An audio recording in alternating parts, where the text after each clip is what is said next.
여러분들 역경지수라는 게 있어요. 역경지수. 이걸 AQ 이렇게 이야기를 해요. 여러분들 역경지수.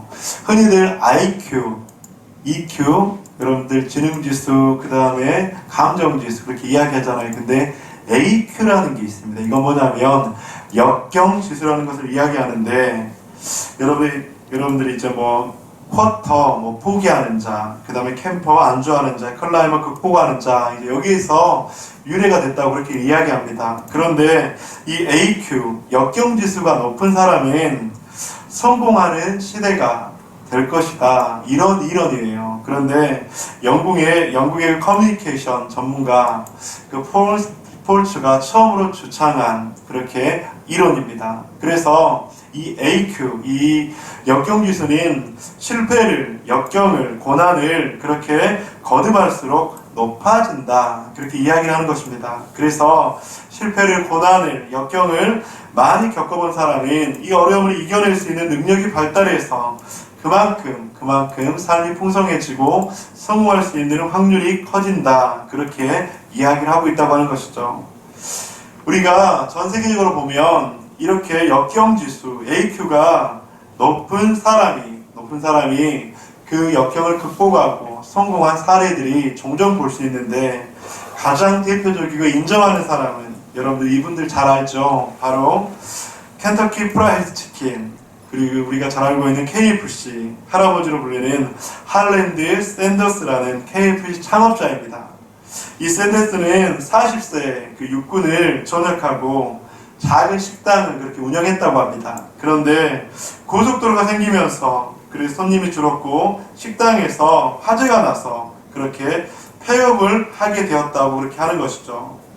그렇게 무일푼이 된 샌더스는 다시 사업을 하기로 결정을 하고 낡은 트럭으로 미국 전역을 그렇게 돌았다고 합니다.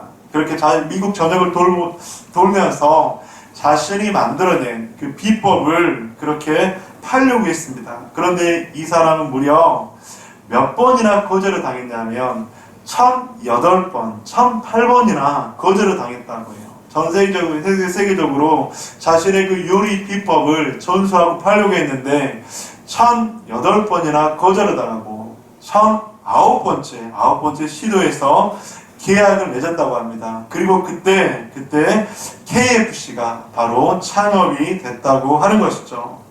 이렇게 역경과 고난과 그렇게 힘들고 아픔은 경험하기 싫죠. 누가 이런 역경, 고난, 아픔, 시련들을 경험하고 싶은 사람이 과연 어디가 있겠습니까? 그런데 또한 그 주어진 시간들을 잘 보냈을 때는 바로 은혜를, 축복을 경험할 수 있다고 하는 것이죠.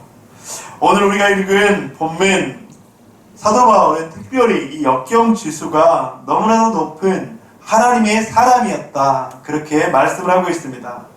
사도 바울에게는 과연 어떤 역경이 있었을까? 사도 바울은 과연 그 고난을, 역경을 어떻게 반응했을까? 오늘 본문의 17절과 18절 말씀입니다. 만일 너희 믿음의 재물과 섬김 위에 내가 나를 전제로 드릴지라도 나는 기뻐하고 너희 무리와 함께 기뻐하리니 이와 같이 너희도 기뻐하고 나와 함께 기뻐하리라. 여러분들 지금 사도 바울이 이 빌립보서를 쓰고 있는 곳이 어디라고 그랬죠? 바로 로마의 비틀들지 않고 차디 찬 감옥 안이라고 했습니다. 어쩌면 한치 앞을 내다볼 수 없는 그런 상황, 한치 앞을 내다볼 수 없고 불확실한 내일, 불확실한 미래 가운데서 사도 바울은 편지를 쓰고 있는데 그 편지 속에서 오늘 본문의 내용을 이야기하고 있다고 하는 것이죠. 오늘 본문에서 전제는 재물을 제단 위에 올려놓고 불사르기 전에 포도주를 위에 붓는 의식입니다. 이제 재물을 올려놓고 그 위에 포도주를 붓는 의식, 그것을 전제라고 하는데 사도 바울이 그렇게 이야기하는 거예요. 나를 전제로 드린다. 그건 자기가 불타서 없어진다고 하는 거잖아요. 사도 바울은 자신의 몸을 불살라서 자신의 생명까지 드리는 것을 아끼지 않는다고 하는 것이죠. 오히려 이것을 너희와 함께 기뻐한다. 그렇게 이야기를 하고 있다고 하는 것이죠. 즉 사도 바울은 그러한 상황 속에서도 자신을 그렇게 전제로 드릴지언정 주님께서 주시는 소망, 주님께서 주시는 은혜, 주님께서 주시는 그 인도하심, 보호하심, 책임지심을 절대로 놓지 않고 주님을 의지하며 나아가겠다. 다시 한번 그런 결단의 고백을 사도 바울은 하고 있다고 하는 것이죠. 그런데 사도 바울은 그 고백에서 그치지 않습니다. 그는 자신의 생사를 알 수 없는 갈림길에서 자신의 몸을 전제로 드리고 그렇게 할지라도 함께 기뻐한다. 그렇게 고백한 이후에 오늘 본문의 16절의 하반절입니다. 그리스도의 날에 내가 자랑할 것이 있게 하려 함이라. 그리스도의 날에 내가 자랑할 것이 있게 하려 함이라. 그것은 그 어떤 상황 속에서도 경험하지 못한 그런 속에서도 이 역경은 분명히 지나갈 것이다. 이 고난은 또 지나갈 것이다. 그리고 그리스도의 날에 이 어둠 속 같은 이 상황들, 터널을 지난 것 같은 이 상황들, 너무나도 힘들고 어려웠던 이 상황들, 이 시간들이 지나면 내가 그 그리스도의 날에 이 날을 자랑할 수 있게 될 것이다. 그렇게 이야기하고 있다고 하는 것이죠. 훗날 우리들은 이 어려움을, 이 영적 터널과 같은 이 시기를 기도로, 신앙의 힘으로, 주님의 도우심으로 잘 이겨내고 버텨냈다. 사랑하는 성도님들, 우리가 과연 이 코로나19가 지난 이후에 이게 내년에 종식될지 아니면 올해 종식될지 모르지만 여러분들 이 시기는요, 어떻게 보면 기독교 역사적으로는 6.25 시대보다 아니면 일제치하의 시대보다 더 힘들고 어려운 시기임에는 분명합니다. 어쩌면 그 6.25 때도, 어쩌면 일제치하에서도 우리 기독교는, 그리스도를 믿는 우리 하나님의 자녀들은 예배를 대면에서 드리는 것을 포기하지 않았었고, 그리고 그때에도 하나님을 향한 그 사랑과 열정은 오히려 불탔었습니다. 그런데 지금 이 시대의 코로나19라는 눈에 보이는 칼과 눈에 보이는 총은 없지만, 피 흘림은 없지만, 어쩌면 이 시대가 우리 기독교 역사상 가장 큰 보이지 않는 영적 전쟁과 영적 핍박이라고 할 수 있는 것이죠.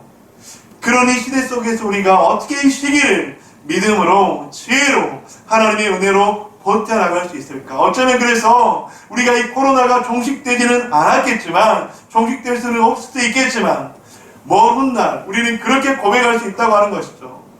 일제치하 속에서 그 신사참배라는 그 시기 속에서도 나는 주님을 부인하지 않았다. 그렇게 고백하며 수많은 믿음의 선진들이 이야기했던 것처럼 우리 또한 이 코로나19를 지나는 이 상황 속에서 나는 비대면으로라도 하나님 앞에 예배드리는 것을 포기하지 않았다.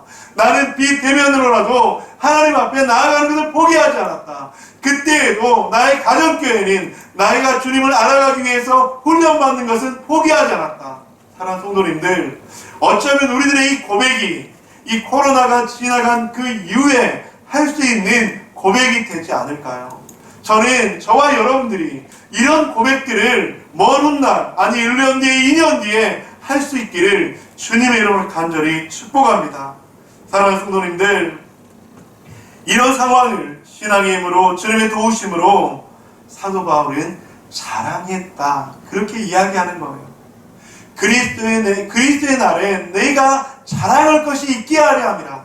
사도 바울은 지금 자신이 겪고 있는 고난과 역경과 그 어려움들을 그리스도의 날에 내가 자랑할 수 있을 것이다. 그렇게 말씀을 하고 있다고 하는 것이죠. 사도 바울은 옥중 두려움이라는 상황에서 어떻게 자신을 전제로 드리고 빌립보 성도들과 함께 기뻐하며 자신을 자랑할 수 있었을까요? 사랑하는 성도님들, 고난 가운데, 어려움 가운데, 힘든 가운데 성도의 역경지수를 어떻게 높일 수 있는 것일까요? 오늘 본문 중에서 세 가지를 함께 좀 나누길 소망합니다. 첫째는 오늘 본문 가운데서 사도 바울은 항상 순종하여 두렵고 떨림으로 구원을 이루라고 말씀합니다. 오늘 본문의 12절 함께 읽어보도록 하겠습니다. 시작!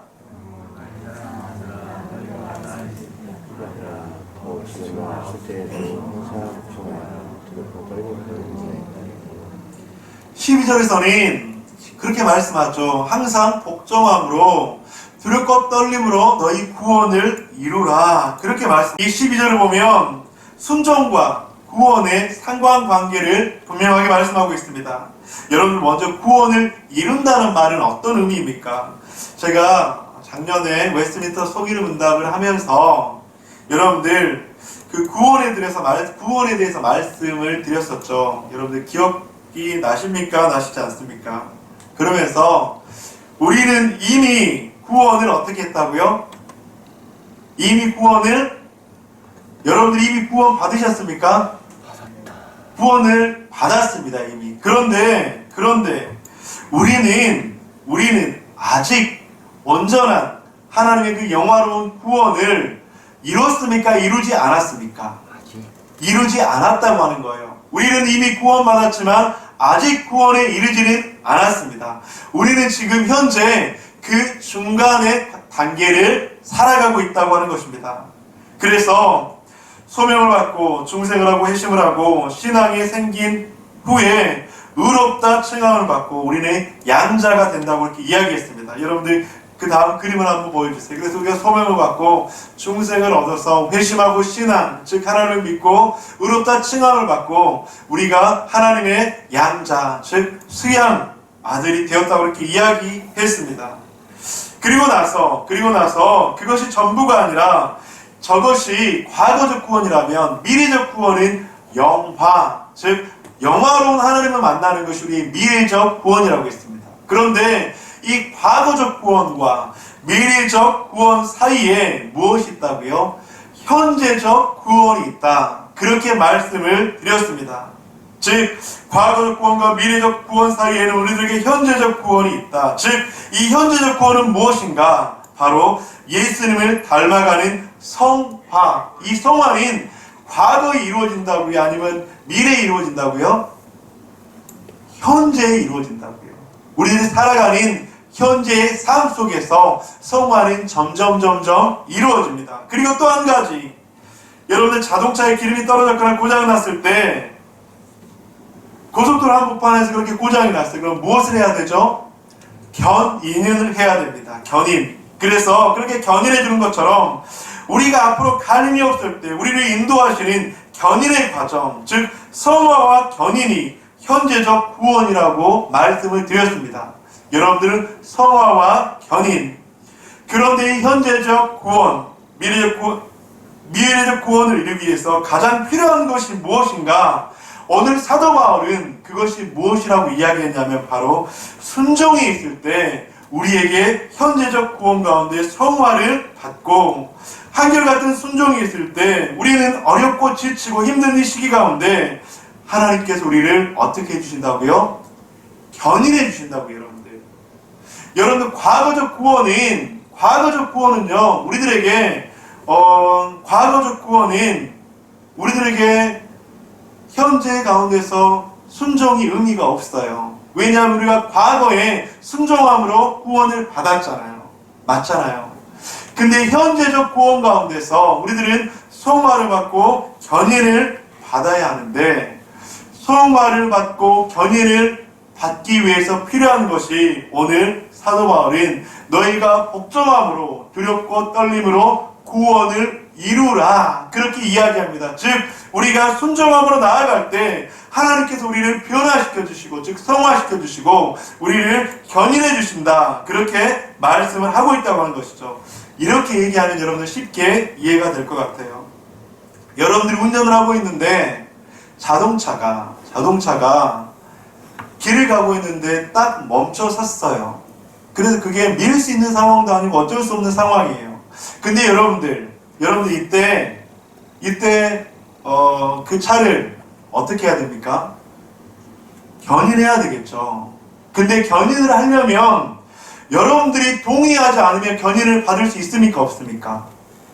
없죠. 여러분들이 전화를 해야 될 거예요. 내 차가 가다가 도로 한복판에 이렇게 멈췄습니다. 빨리 견인차가 와서 이 차를 견인해 주십시오. 여러분들이 동의를 했을 때 그 차를 견인할 수 있는 거예요. 여러분들, 그런데 이 동의가 뭐냐면 내가 하나님 앞에 순종하는 거예요. 내가 하나님 앞에 순종하는 것이 내 차를 견인시켜 주옵소서. 내가 하나님 앞에 순종하는 것이 내 차를 견인시켜 주옵소서. 이 말을 조금 더 바꿔서 이야기하면 내가 주님 앞에 순종으로 나아갔을 때 주님 나를 견인해 주옵소서, 나를 인도해 주옵소서, 나를 살려 주옵소서, 나를 도와 주옵소서. 사랑하는 성도님들, 오늘 본문 가운데 사도 바울은 우리들의 역경지수를 높이기 위해서 과거적 구원을 뛰어넘어서 현재적 구원과 미래적 구원을 살아가야 되는데, 이 현재적 구원 가운데서 우리가 주님 안에서 온전히 구원을 이루기 위해서는 우리가 성화와 견인의 과정이 필요하다. 그 견인은 내가 주님 앞에 순종함으로 나를 인도해 주옵소서, 나를 견인해 주옵소서, 그렇게 고백하는 사도 바울의 고백이라고 하는 것이죠. 나의 순종을 통해서 하나님께서는 나를 견인해 주실 것입니다. 사랑하는 성도님들, 그래서 순종은 나의 순종을 통해서 하나님께서 영광을 받으세요. 그런데 여러분들, 그 순종은 과연 하나님을 위해서 하는 것일까요? 그렇다면 나를 위해서 하는 것일까요? 어떤 사람은 오해를 해요. 순종은 교회를 위해서 하는 것이다. 순종은 하나님을 위해서 하는 것이다. 순종은 단임 목회자를 위해서 하는 것이다. 여러분들, 결코 그렇지 않습니다. 순종은요, 내가 주님께 견인받겠습니다. 주님 나를 견인해 주옵소서. 그것은 과연 누구를 위해서 하는 것입니까? 바로 나 자신을 위해서 하는 것이 순종이다. 그래서 사도 바울은 너희가 복종함으로 순종함으로 두렵고 떨림으로 너희 구원을 이루어라, 그렇게 말씀을 하고 있다고 하는 것입니다. 하나님께서는 인격적이세요. 그래서 나에게 물으십니다. 사랑하는 아들아, 사랑하는 딸아, 김집사, 이집사, 박집사, 요즘 많이 힘들지? 그런데 내가 너를 견인해도 되겠니? 내가 너를 견인해도 되겠니? 하나님께서 억지로 견인하지 않으세요.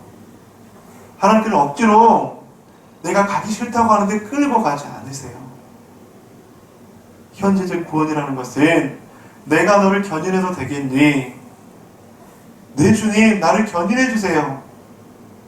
그렇게 순종했을 때, 순종함으로 고백했을 때 하나님께서는 성령님을 통해서 우리를 견인해 주신다고 하는 것입니다. 사랑하는 성도님들, 두렵고 떨림으로 순종하면, 즉 현재적 구원, 하나님의 견인을 받으시는 저와 여러분이 되시기를 주님의 이름으로 간절히 축복합니다. 특별히 힘든 시기, 한참을 내다볼 수 없고 장애물이 있고 그럴 때 우리가 운전해서 가면 힘들잖아요. 하나님, 나를 견인해 주옵소서. 하나님, 나를 견인해서 안전하게 이 시기를 지나가게 해 주옵소서. 그렇게 하나님께서 우리를 견인만 해주신다면 이 시기를 넉넉히 이기게 될 줄 믿습니다.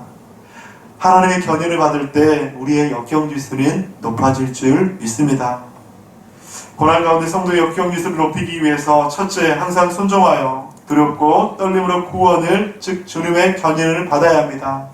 둘째는 흠이 없고 순전하여 세상 가운데 빛을 나타내야 합니다. 오늘 본문의 15절 말씀 함께 읽어보도록 하겠습니다. 시작.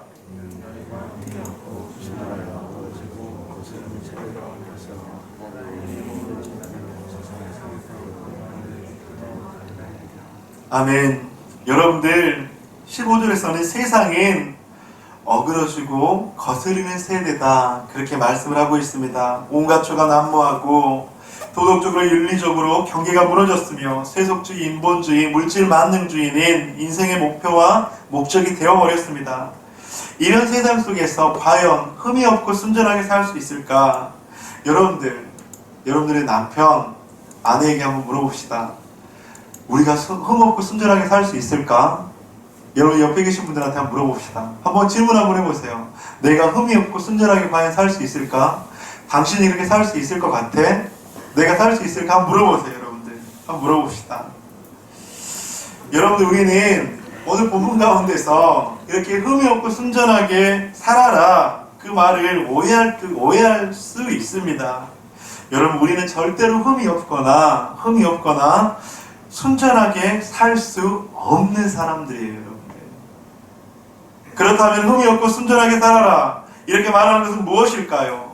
여러분들, 그것은 무엇이냐면 우리가 세상 속에서 십자가 붙잡고 주님 붙잡고 흠이 없고 순전한 삶을 살아가기 위해서 몸부림치는 것, 주님을 닮아가기 위해서 성화의 과정 가운데 있기 위해서 몸부림치는 것, 우리들의 그런 몸부림을 바로 흠이 없고 순전한 삶을 살아라, 현재적 구원 가운데서 성화의 삶을 살기 위해서, 견인해 주신 하나님의 그 은혜 가운데 살기 위해서, 주님 붙잡기 위해서 몸부림치는 삶, 주님께 떨어지지 않기 위해서 몸부림치는 삶, 주님 닮아가기 위해서 몸부림치는 삶, 그것이 바로 흠이 없고 순전한 삶을 살아가기 위한 우리들의 모습이라고 하는 것이죠. 사랑하는 성도님들, 우리는 예수 그리스도의 십자가 능력, 복음의 능력만으로 살아갈 때 이 세상 가운데서, 이 어그러지고 거스리는 세대 가운데서 하나님의 흠없는 자녀로 세상에서 살아갈 수 있다고 하는 것이죠. 그런데 우리는 여기에서 오늘 보면 또 무엇이라고 말하고 있습니까? 너희들이 흠없는 자녀로 세상에서 그들 가운데 살아가라, 그리고 그들 가운데서 빛들로 나타내라. 더 부담이 되는 말이에요. 흠이 없고 살아가고 또 순전하게 살아가라, 그래서 그들 가운데 빛이 되어라. 여러분들, 더 부담이 생기지 않습니까? 우리가 흔히 우리는 세상 가운데서 빛과 소금으로 살아가야 됐다, 그렇게 이야기하잖아요. 이 말이 얼마나 부담이 되는 말입니까? 그런데 이 말씀을 잘못 해석해서, 잘못 오해해서 그렇게 부담이 생기는 거예요. 다시 한번 질문할게요, 여러분들. 우리는 세상 가운데 빛이 될 수 있을까요, 없을까요? 예수 그리스도처럼 그런 온전하고 순전하고 흠이 없어서 세상 가운데 빛이 될 수 있을까요, 없을까요? 세상 가운데 빛을 비출 수 있을까요, 없을까요? 여러분들, 우리는 빛이 될 수 없어요. 우리는 빛을 비출 수도 없어요. 그럼 목사님, 우리 그리스도인이 세상 가운데 빛처럼, 소금처럼 살아가라고 하는데 그 말씀은 무엇입니까? 여러분, 그 말씀은 무엇이냐면요, 생명의 빛 대신 예수 그리스도를 믿고 의지하고 살아가라고 하는 거예요. 즉 무엇이냐면 나의 모습으로 드러내는 것이 아니에요, 여러분들. 왜냐하면 나는 흠이 있고 순전하지 못한 사람이에요.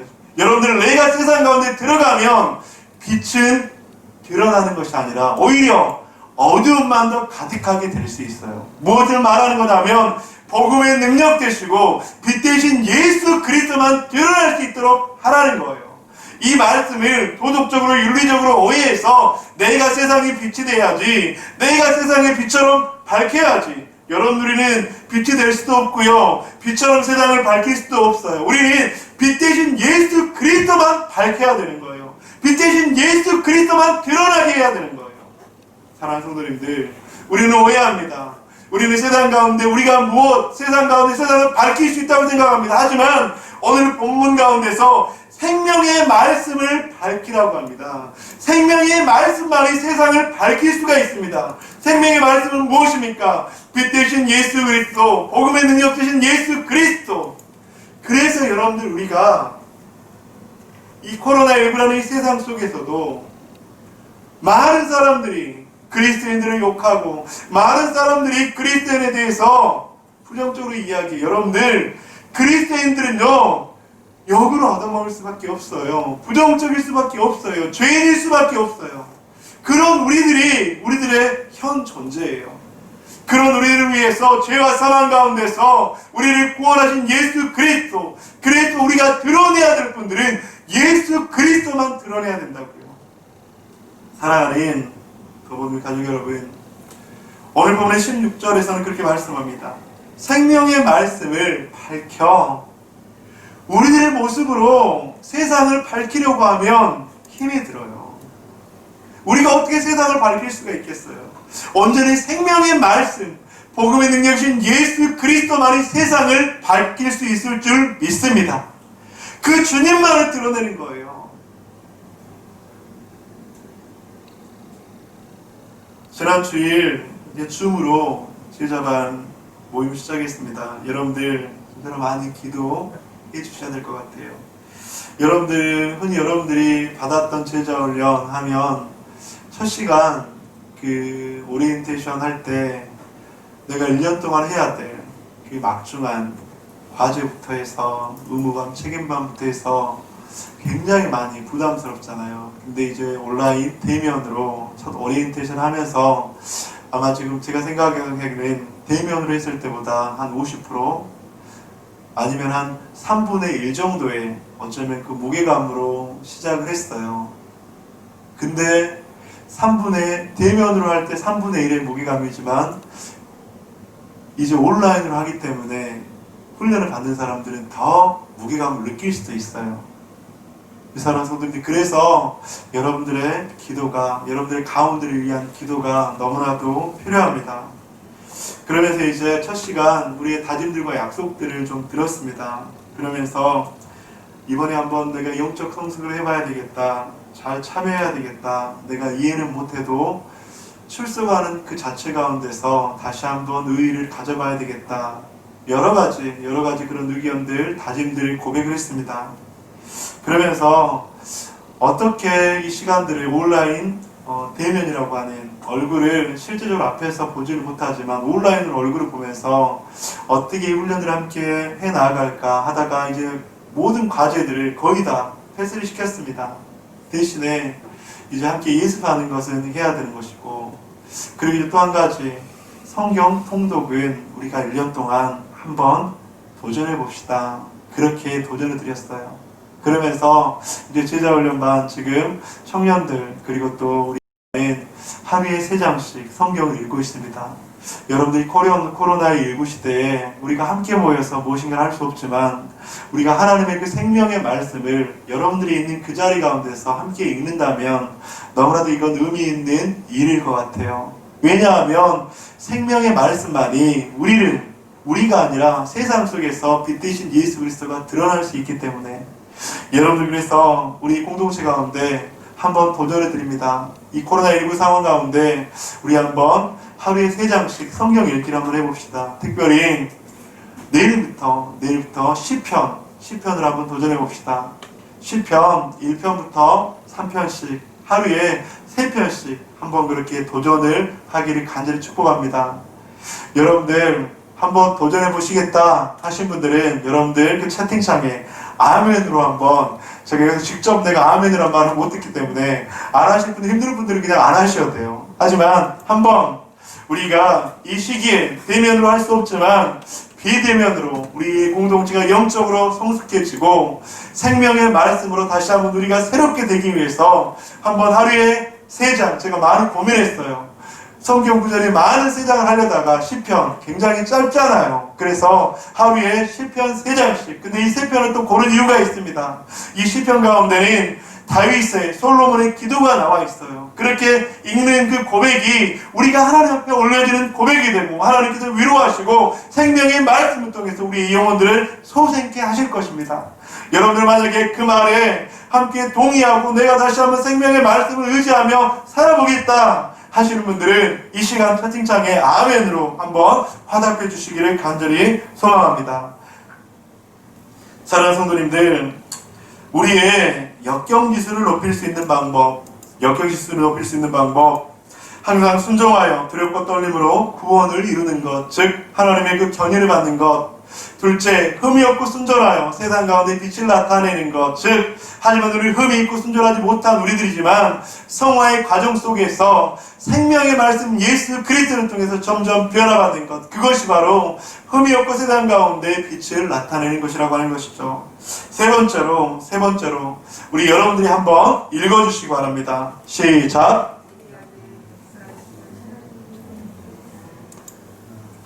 우리 안에 역사하시는 하나님 때문입니다. 오늘 보면 13절 말씀입니다. 13절 말씀 여러분들이 한번 읽어주시기 바랍니다. 시작.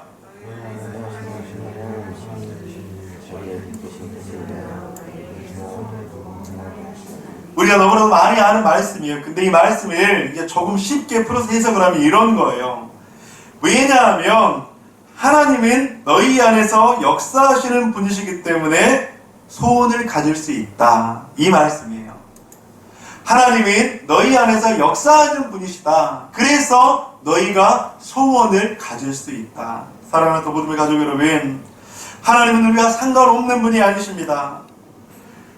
우리의 역경주시는 우리의 힘으로는 한계가 있습니다. 우리가 우리를 견인해 간다고 하는 것은 어쩌면 불가능한 일일 수도 있습니다. 하지만 하나님께서 우리 안에서 역사하셔서 우리를 견인해 주시면, 하나님께서 우리 가운데 역사하셔서 우리를 점점점 성화를 시켜주시면, 하나님께서 우리 가운데 함께 하셔서 우리를 인도해 주시면 우리는 가능하다고 하는 것이죠. 우리의 역경지수를 높일 수 있다고 하는 것입니다. 여러분들이 이제 파주 임진각에서 이제 열리는 통일 마라톤 대회라는 것이 이제 해마다 있습니다. 그런데 이 마라톤 대회에서 역경지수가 높은 사람이 언젠가는 소개가 되었습니다.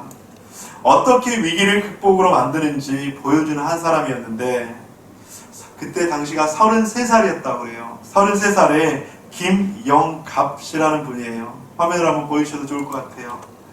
이 김영갑씨 지금은 40 훌쩍 넘었던 것 같습니다. 어려운 형편으로 대학에 진학하지 못하고 산업전선에 뛰어들었다고 합니다. 그런데 전기사고로 두 팔을 잃고 말았습니다. 그는 자신의 처지를 비관할 수도 있었지만 비관하는 것을 뛰어넘어서 비관하지 않고 내가 발로 할 수 있는 일이 무엇일까 그렇게 찾아보았다고 합니다. 그렇게 찾은 것이 마라톤이었습니다. 그때부터 그는 달리기 시작했습니다. 집 근처 운동장을 혼자 달리기 시작했고 2001년에는 첫 하프 마라톤 42.19km의 하프 절반인 하프 마라톤에 도전을 했고 완주를 했습니다. 다시 시작할 수 있는 용기를 심어준 대회였다고 합니다. 그 이후에 42.19km 풀코스 마라톤 대회, 100km라고 하는 울트라 마라톤 대회, 그리고 또한 제주 200km 마라톤 대회, 한반도 횡단 마라톤 대회, 그리고 한반도 종단 537km의 마라톤 대회, 그리고 모든 마라토너의 로망인 보스턴 마라톤 대회까지 참석을 했다고 합니다. 그런 이에게 어떻게 이런 일이 가능했을까? 바로 역경을 극복할 수 있는 역경지수가 이 사람에게는 너무나도 높았다고 하는 것이죠. 그는 인터뷰에서 이렇게 이야기했습니다. 달릴 수 있는 두 발이 있어서 세상은 살만합니다. 달릴 수 있는 두 발이 있어서 세상은 살만하다. 사랑하는 성도님들, 이 비관할 수밖에 없는 상황 속에서도 달릴 수 있는 발이 있어서 세상은 살만하다고 했는데, 우리들에게는 우리를 죄와 어둠에서 구원해 주시고 우리를 지켜주시고 보호해 주시는 하나님께서 우리 가운데 계시잖아요. 혹시 안 보이신다고요? 혹시 느낌이 없으시다고요? 계시다면 왜 어려움을 해결해 주지 않느냐고요? 맞아요. 그런 고백을 할 수도 있습니다. 당연한 우리들의 고백일 수 있습니다. 저도 이번 주 화요일 새벽에 설교를 마치고 주님께 계속했던 부르짖음입니다. 주님, 어느 때까지입니까? 주님, 어느 때까지니까? 우리 공동체 식구들 한 사람 한 사람을 생각하면서 기도하는데, 주여, 어느 때까지니까? 저도 모르게 이런 고백을 하고 있더라고요. 그래서 사랑하는 성도님들, 우리가 믿는 하나님은 눈에 보이지는 않아요. 하나님이 내 눈에 보이고 내 손에 잡히고 내가 원하는 대로 된다면 그것은 하나님이 아니잖아요. 내가 하나님의 그 뜻과 계획과 섭리를 다 알 수는 없어요. 그래도 이 시간 하나님은 역사하고 계시는 줄 믿습니다. 내 눈에 보이지 않고 내 손에 잡히지 않고 내가 힘들고 어려운 그 시기를 지나고 있지만 그 시간에도 하나님은 운행하고 계십니다. 그 시간에도 하나님께서는 일하고 계십니다. 그 시간에도 하나님께서는 역사하시고 섭리하시고 우리를 보존하시고 통치하고 계십니다. 사랑하는 성도님들, 이번 한 주도 그 하나님 붙잡고 조금 더 버티고 기다려 봅시다. 이번 한 주도 그 주님의 은혜 붙잡고 우리들의 그 역경지수 주님의 은혜로 말미암아서 조금 더 높여 봅시다. 하나님께서 우리 가운데 함께 하시고 우리들을 하나님의 그 은혜의 장중 가운데 붙들어 주시고 우리들을 붙잡아 주시고 새롭게 하실 줄 믿습니다. 말씀을 맺도록 하겠습니다. 사도 바울은 옥중 두려움이라는 상황에서 어떻게 자신을 전제로 드리고 빌립보 성도들과 함께 기뻐하며 자신을 예수님께 자랑할 수 있었습니까? 항상 순종하여 두렵고 떨림으로 구원을 이루었습니다. 즉 하나님의 견인을 받았습니다. 둘째, 흠이 없고 순전하여 세상 가운데 빛을 나타내야 합니다. 즉 하나님의 은혜로 말미암아서 현재적 구원 가운데 성화의 몸부림을 쳐야 된다고 하는 것이죠. 이런 것들은 어떻게 할 수 있습니까? 우리 안에 역사하시는 하나님 때문입니다. 사랑하는 성도님들, 우리를 견인해 주시는 하나님, 우리를 성화의 과정 가운데 도와주시는 하나님, 우리 안에 역사하시는 하나님 때문에 가능할 줄 믿습니다. 이번 한 주 그 하나님 붙잡고 살아갑시다. 이번 한 주 그 하나님의 은혜 가운데 살아갑시다. 이번 한 주 그 하나님의 은혜로 말미암아서 버티시는 저와 여러분이 되시기를 주님의 이름으로 간절히 축원드립니다.